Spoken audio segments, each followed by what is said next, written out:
medyo woody. Wood. Amoy ng drawer na parang pag binuksan niyo yung drawer, amoy mayaman. Parang ganun.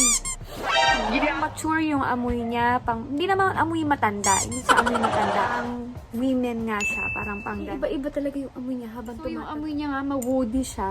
Hindi ko rin alam kung gano'n siya na.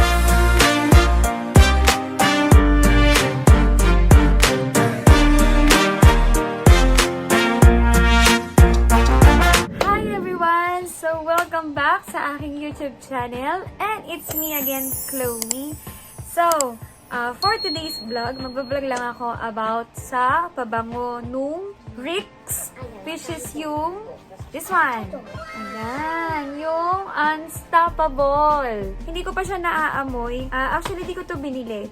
Binigay lang sa akin to ng aking kapatid. So, ayan, kay ate ko yan. Maraming salamat for giving me this perfume. Matagal ko nang gustong bilhin to. Kaya lang, wala kasi nito nabibili dito malapit sa amin. Kailangan bibilin ko pa siya sa online or o-orderin ko pa siya. Eh, hindi ako nakakaroon ng time para umorder. So, yung ate ko, bumili siya nito. Tapos, hindi niya naman din nagagamit. Kasi meron pa siyang isang product ng Rix. Yung Slay the Day.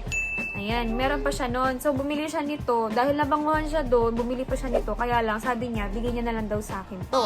So, hindi ko pa siya naaamoy. Hindi ko pa rin siya nabubuksan. So, bago ako mag-proceed sa aking review about dito sa product na to, gusto ko lang din muna mag-share again ng Word of God sa lahat na makakapanood. So, vlog ko na to. Ayan. So, gusto ko lang po share sa inyo ay yung dito po sa Jeremiah 29:11. Ayan. So, sabi po dito, "For I know the plans I have for you, declares the Lord. Plans to prosper you and not to harm you. Plans to give you hope and a future." So, napakaganda nung sinasabi po dito. May magandang plano po si Lord sa ating buhay. Hindi naman po talaga maiiwasan na magkaroon tayo ng mga pagsubok. Hindi maiiwasan na mahirapan tayo.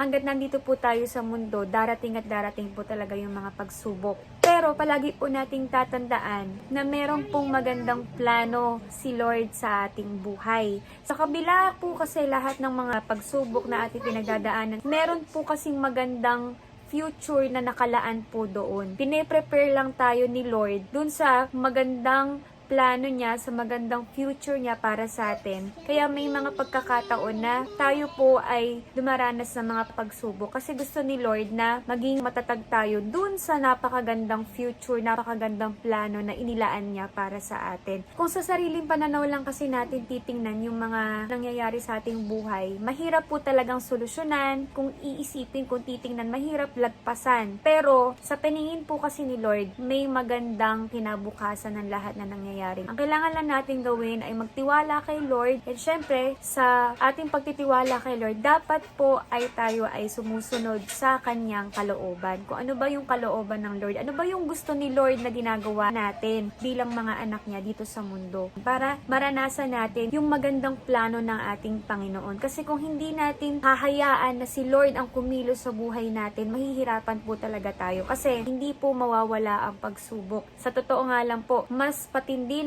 ang pagsubok kapag ka po tayo po ay naglilingkod na kay Lord. Kasi yung kalaban, yung si Satan, the more na palapit po tayo ng palapit kay Lord, the more nagigil siya na kunin tayo pabalik.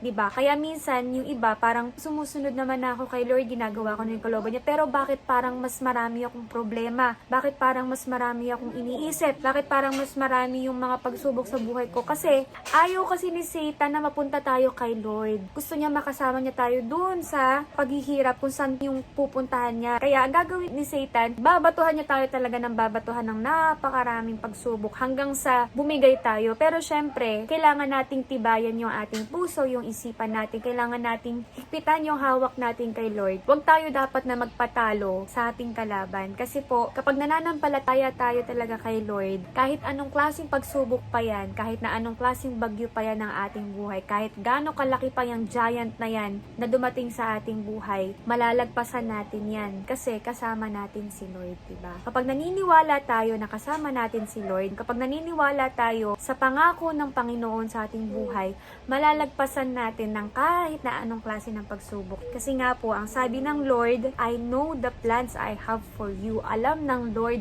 kung ano yung plano niya para sa atin. Kaya sumunod, magtiwala, at gawin kung ano yung nararapat, gawin kung ano yung kalooban ng Lord. Gawin natin kung ano yung ipinapagawa niya sa atin.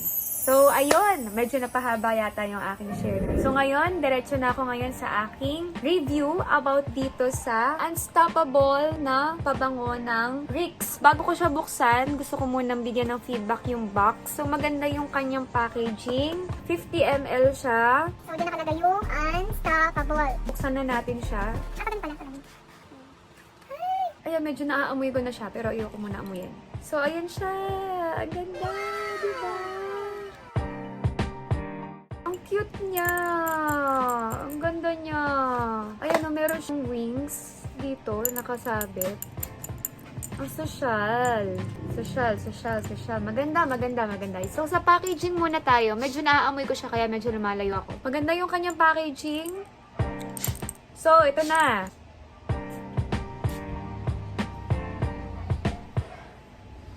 Ay, ang bango. Matapang siya sa una. Kaya lang may something na nagsaset siya na hindi ko ma-explain. Parang may kaamoy siya eh. Hindi naman po ako professional pagdating sa ng mga pabango. Parang nag-iiba-iba yung amoy niya. Hindi siya sweet eh. Isa pa nga.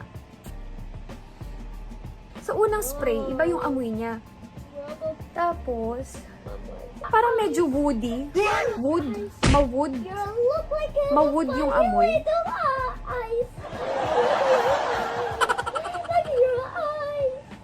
Hintayin natin siyang tumagal.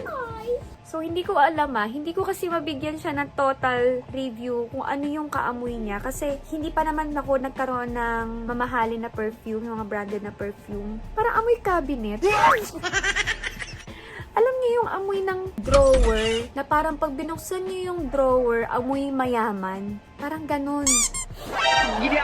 So, para sa akin ganun promise, yung amoy niya, hindi siya normal na amoy. Iba lang yung unang amoy niya. Kapag unang spray mo sa kanya, iba yung amoy.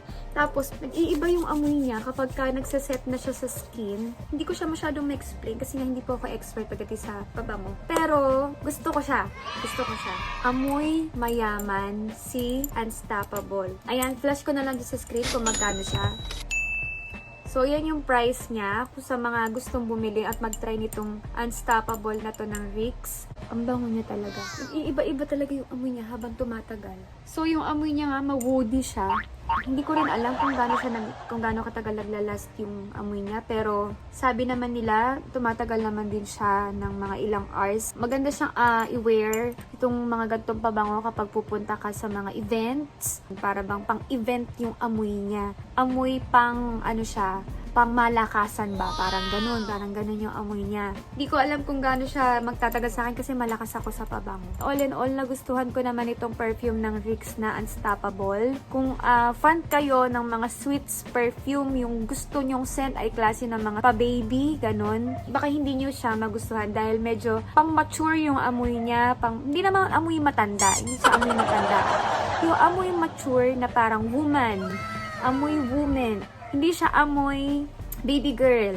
Hindi siya amoy lola. Pang women nga siya. Parang pang ganon. Kung gusto nyo bumili ng ganito perfume, may mabibili kayo dito sa Shopee, sa TikTok, sa Facebook. Kaya may mga distributor or baka meron din mga distributor dyan sa mga lugar nyo. Dito kasi sa amin, Montalban, wala kasi nagtitinda nito. Lagi ko ito hinahanap, walang nagtitinda ng Rix perfume. Pag nagtatanong ako doon sa mga branch na may mga rejuve, kung nagtatanong ako sa nila kung meron silang Rix perfume, wala sila.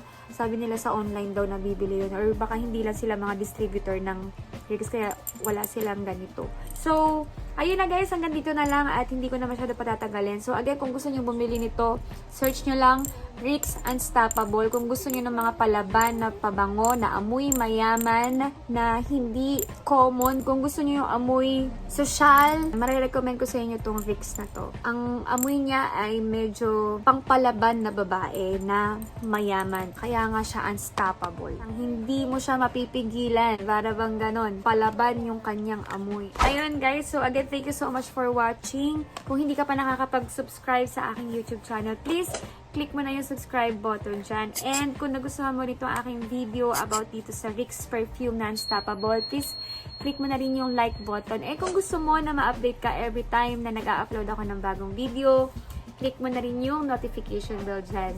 So again, thank you so much for watching. Maraming salamat everyone. And always pray. Lagi po kayo mag-iingat sa inyong mga pupuntahan. And God bless everyone. See you all again sa aking next vlog. Bye-bye!